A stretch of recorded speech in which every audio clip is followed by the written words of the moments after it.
Bienvenidas y bienvenidos una vez más a Hablemos de Derecho. Tu primer programa jurídico digital.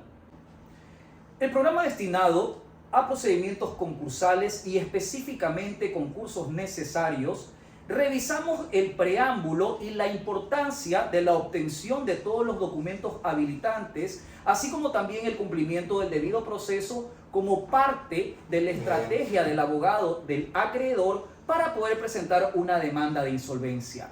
En este programa contamos con la valiosa participación de nuestra comunidad universitaria, que siempre nos reconoce y nos agradece por todos estos tips y estas estrategias que subimos todas las semanas en este espacio digital. Contamos con la presencia de la licenciada Stephanie Tapia, quien nos acompaña y quien nos va a hablar un poco sobre sus estudios universitarios, y esto es importante porque este programa tiene apertura no solamente para la comunidad en general, sino también para los estudiantes. Y para este programa agradezco como siempre a toda la comunidad universitaria que a través de todas mis redes sociales siempre recibo sus mensajes de apoyo y de agradecimiento por todos los hechos que se tratan aquí en este espacio digital, pues, ¿no? Hoy tenemos la valiosa colaboración y presencia de una estudiante destacada de la Universidad Católica. Acá está la licenciada Stephanie Tapia, quien nos viene a acompañar porque vamos a desarrollar este tema que es importantísimo, y es sobre los procedimientos de insolvencia, específicamente sobre los estados de interdicción.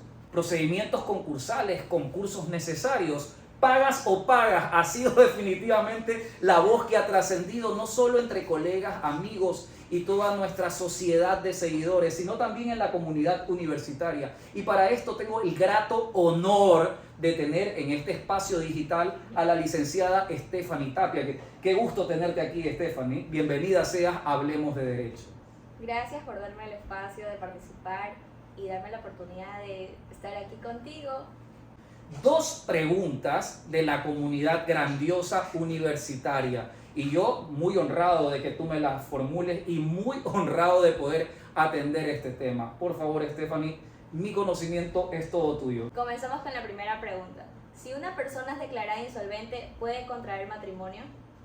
Es importantísimo aquí diferenciar dos situaciones. La primera, que es lo que nos dice la norma jurídica. El artículo 425 y 426 del COGEP habla específicamente del auto de apertura del procedimiento concursal, concurso necesario, y cuál es el efecto jurídico intrínseco a la falta de contestación o a la falta de oposición de la parte accionada.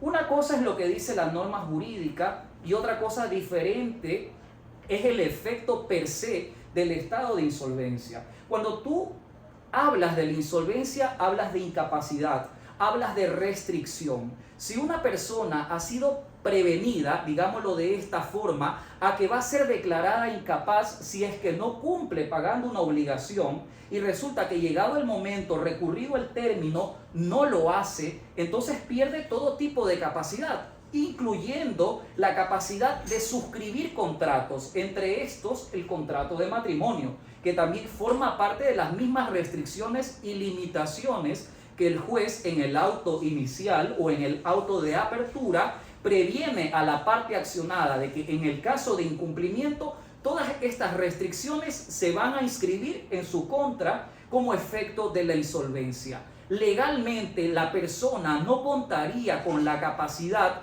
de poder firmar ningún tipo de contrato, peor aún un contrato para poder generar o crear una sociedad conyugal.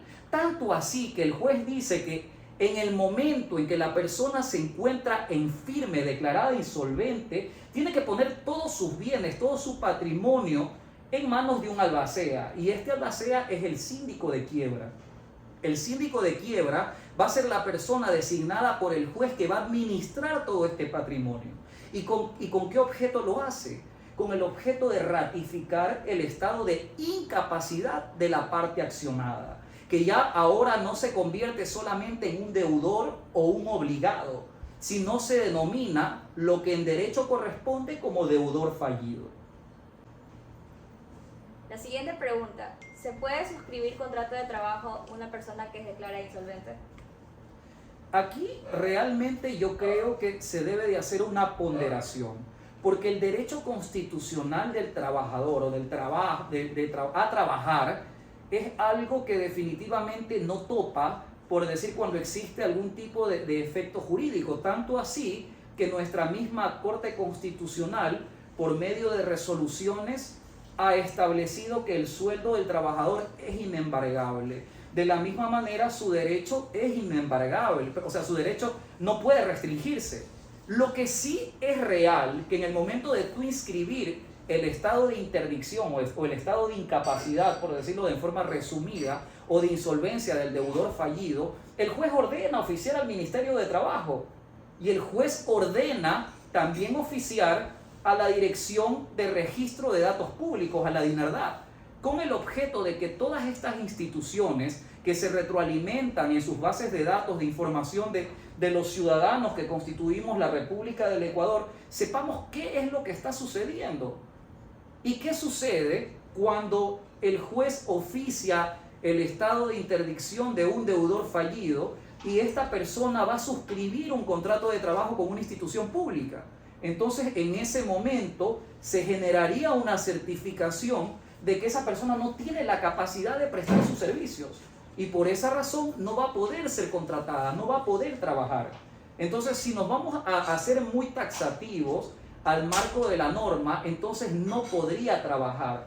Pero si esta persona, tal vez pienso yo como abogado del deudor fallido, presenta una acción constitucional, el juez, embestido en su faceta de juez constitucional, va a tener que conceder el derecho al trabajador, porque no va a poder dejar de trabajar, no va a poder dejar de producir.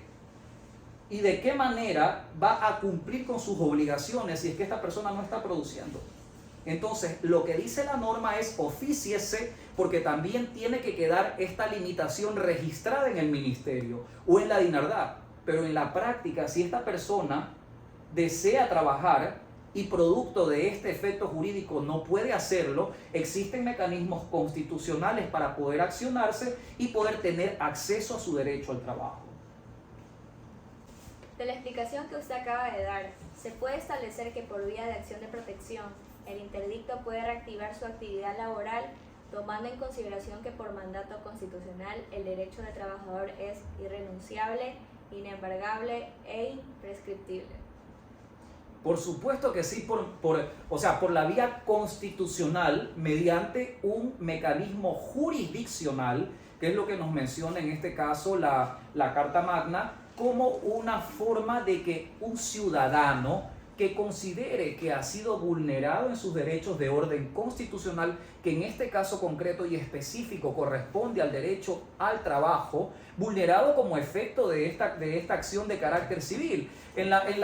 Muchas personas dicen no hay prisión, no hay cárcel por deudas, pero este tipo de efecto que genera el estado de insolvencia, el estado de interdicción de un deudor, es nefasto. Realmente rehabilitar a un ciudadano que se encuentra en un estado de insolvencia es muy complicado según lo que dice la norma. Tanto así que no solamente va a tener que recuperar su capacidad económica de producción, sino que presentar como una especie de demanda que se va a hacer mediante un cuadernillo separado con el juez ponente titular de la acción concursal, y demostrarle que va a tener la capacidad no solamente de vivir, sino de cumplir con todos sus acreedores. El juez recibe eso por medio de un perito contable que contrate el mismo deudor, y en ese momento, si es que el juez a criterio decide que esta persona puede ser rehabilitada, se genera la rehabilitación. Y si no es así, va a tener que seguir en el estado de interdicción. O sea, por esa razón es que la norma denomina este procedimiento como concurso de acreedores, porque no solamente se trata de cumplir con tus obligaciones con el acreedor que presentó la demanda, sino que se ofician a todas las unidades judiciales con el objeto de que todos estos acreedores que existen de estas personas comparezcan a la formación de este procedimiento y comparezcan a hacer valer sus derechos. Entonces el obligado ya deja de ser obligado de uno, sino se convierte en obligado de varios. Pero esa es parte de la respuesta que tú me estás generando en tu pregunta. ¿Cómo yo puedo cumplir con varios acreedores si en el momento en que me inscriben un impedimento de ejercicio de cargo público, en el caso de ser funcionario público, o un impedimento de carácter laboral, en el caso de ser empleado privado, cómo yo puedo generar recursos? No lo puedo hacer. ¿Y de qué manera puedo solicitar un mecanismo de defensa ante esta, entre comillas, vulneración? Porque si la norma lo permite, no podríamos hablar específicamente de vulneración por medio de la vía constitucional. Con acciones jurisdiccionales puede ser específicamente una acción de protección. Entonces, hasta ahí no sé si tenemos otra pregunta, porque toda nuestra audiencia de seguro está completamente a la expectativa de saber si es que las preguntas de la representante de la Universidad Católica, aquí en este caso de la licenciada Tapia, están atendidas. ¿Tenemos alguna otra duda, licenciada? Sí, la última pregunta es, por sentido común, yo considero que al tener ese impedimento legal, la única forma de rehabilitarse sería generando ingresos económicos. Y eso se lo consigue a través de la actividad laboral remunerada. Por supuesto, y de ahí agarramos parte de la respuesta que se dio en la pregunta pasada. O sea, no existe otra manera de poder rehabilitarse, porque ese es el término que se da o que se genera en el procedimiento concursal, específicamente en el concurso necesario, que trabajando, que produciendo. Si yo no puedo hacer apertura de un RUC, si yo no puedo abrir cuentas bancarias, si yo no puedo firmar contratos, si no puedo acceder a un crédito, ¿de qué manera lo voy a hacer? Con un trabajo bajo relación de dependencia. Y si también estoy limitado a cumplir con un trabajo bajo relación de dependencia, que ya puede ser público o privado, ¿cómo yo me voy a rehabilitar? No lo voy a poder hacer. Entonces, ¿de qué manera yo puedo solicitar que un juez constitucional embestido a un juez de carácter constitucional levante esta medida tan lesiva y tan drástica? Por medio de las garantías jurisdiccionales, por medio de una acción de protección? De esa manera yo, como deudor fallido, puedo obtener los recursos para poder cumplir con mis acreedores y de esa manera levantar el estado de interdicción e insolvencia y poder continuar. Y es así como hemos avanzado, pues ese sería realmente el término, a la segunda etapa en el desarrollo de todos los procedimientos concursales, específicamente de los concursos necesarios. Te agradezco infinitamente, Stephanie, que estés aquí presente.